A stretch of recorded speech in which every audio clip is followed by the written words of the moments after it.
ഈരാറ്റുപേട്ട നഗരസഭയിൽ ലൈവ് ഭവന പദ്ധതികൾ അട്ടിമറിക്കപ്പെടുന്നതിൽ പ്രതിഷേധിച്ച് മുനിസിപ്പൽ ഭരണസമിതിക്കെതിരെ ഇടതുപക്ഷ ജനപ്രതിനിധികളുടെ നേതൃത്വത്തിൽ കുടിൽ കെട്ടി പ്രതിഷേധിച്ചു. മുനിസിപ്പൽ ഓഫീസിന് മുന്നിൽ നടന്ന യോഗം ജില്ലാ കമ്മിറ്റി അംഗം രമാ മോഹൻ ഉദ്ഘാടനം ചെയ്തു.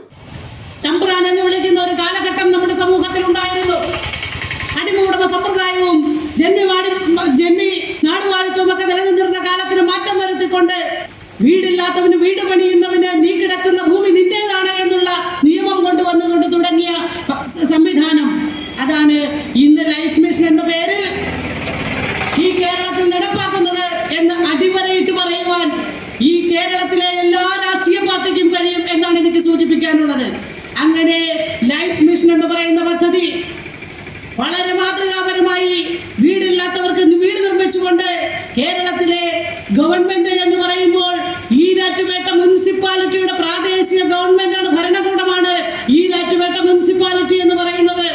രാഷ്ട്രീയം നോക്കുന്നില്ല, പക്ഷേ കാഴ്ചപ്പാടും നിലപാടും വളരെ വ്യക്തമാണ് എന്നുള്ളതാണ് ഞങ്ങൾക്ക് ഈ അവസരത്തിൽ സൂചിപ്പിക്കാനുള്ളത്. അടുത്ത പഞ്ചായത്തുകൾ പരിശോധിക്കണം, മറ്റ് മുനിസിപ്പാലിറ്റികൾ പരിശോധിക്കണം. എന്റെ ഈരാറ്റുപേട്ട മുനിസിപ്പാലിറ്റിക്ക് മാത്രം ലൈഫ് മിഷനിൽ ഈ രൂപത്തിലേക്ക് സാധാരണക്കാരന് വീടില്ലാത്ത പ്രശ്നത്തിന് പരിഹാരം കണ്ടെത്താൻ കഴിയാത്തത്?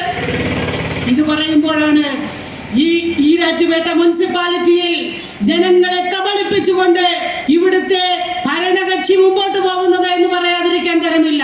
മുനിസിപ്പൽ കൗൺസിലർ PR ഫൈസൽ അധ്യക്ഷനായിരുന്നു. CPM Erattupetta local secretary PA Shameer, LDF municipal convener Noufal Khan, CPI local secretary KA Noushad, local committee അംഗങ്ങളായ VP അബ്ദുൽ സലാം, സജീവ് ഹമീദ്, മുനിസിപ്പൽ കൗൺസിലർമാരായ സജീർ, ഇസ്മയിൽ, ഹബീബ്, സുഹാന GS, റിസ്വാന സവാദ്, KP സിയാദ് എന്നിവർ സംസാരിച്ചു.